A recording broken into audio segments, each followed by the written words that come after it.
آج جس بندے کو بس تھوڑا سا نسبت کا تھوڑا سا پتہ لگ جائے وہ پیر بھی بن جاتا ہے، پھر جو ہے نا اس کے القابات وغیرہ شروع ہو جاتے ہیں، جی پیر طریقت، رہبر شریعت، فلاں ابن فلاں، امام الاولیاء، سید السادات۔ اور بھائی اللہ کے بندو ذرا خیال کرو، ذرا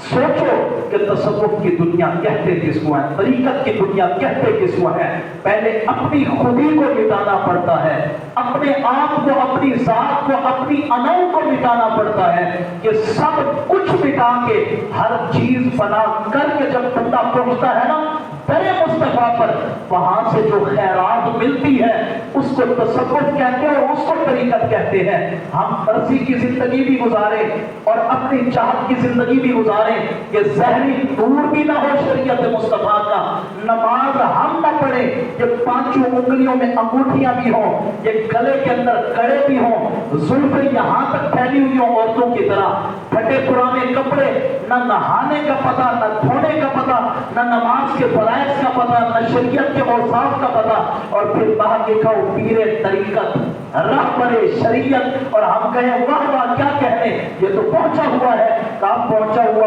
اس کو نہیں کہتے کہ جو اتنے بڑے کمالات دکھانے والا ہو، بلکہ پہنچا ہوا کہتے ہی اس کو ہے جو مصطفیٰ کے در پر خود بھی پہنچا ہوا ہو اور دنیا کو بھی پہنچانے والا ہو۔ اس لیے اپنی زندگی اس شخص کے ہاتھ میں اپنا ہاتھ دیں۔ اور یہ آخری بات عرض کر رہا ہوں کیونکہ آپ سے جو ہے نا ہماری انتظامیہ کے احباب نے بات کرنی ہے 5 منٹ کے لیے۔ فرمایا حدیث پاک کے اندر آتا ہے، میرے آقا کریم علیہ الصلوۃ والسلام نے فرمایا جس شخص نے بھی اپنا ہاتھ کسی کامل کے ہاتھ میں نہیں نہ دیا، اپنا ہاتھ کسی کامل کے ہاتھ میں، بعض لوگ کہتے ہیں بھئی ہمارا جو پیر ہے نا وہ حضور ہے، ہمیں کسی اور کی جو ہے بیعت کرنے کی ضرورت ہی نہیں ہے۔ لیکن میرے آقا کریم علیہ الصلوۃ والسلام نے ارشاد فرمایا جس نے بھی کسی کامل کے ہاتھ میں اپنا ہاتھ نہ دیا نا، فرمایا جب اس کو موت آئے گی وہ جہالت کی موت مرے گا۔ اس لیے کسی کامل کے ہاتھ میں ہاتھ دے، لیکن ایسا شخص چنے جو شریعت کی اتباع کرنے والا ہو، جو شریعت کے راستوں پر چلنے والا ہو۔ اگر شریعت کے راستے پر نہیں چلنے والا، جتنا بھی بڑا کامل آپ کو لگ جائے لیکن اس کے پیچھے نہ چلے۔ شریعت ان لوگوں کی متبع نہیں بلکہ ان لوگوں کی کو ضروری ہے کہ یہ شریعت مصطفیٰ کی اتباع کریں۔ اللہ پاک آپ سب کی میری حاضری اپنی بارگاہ رحمت میں قبول اور منظور فرمائے، آمین ثم آمین۔ وآخر دعوانا بیٹھ جائیں۔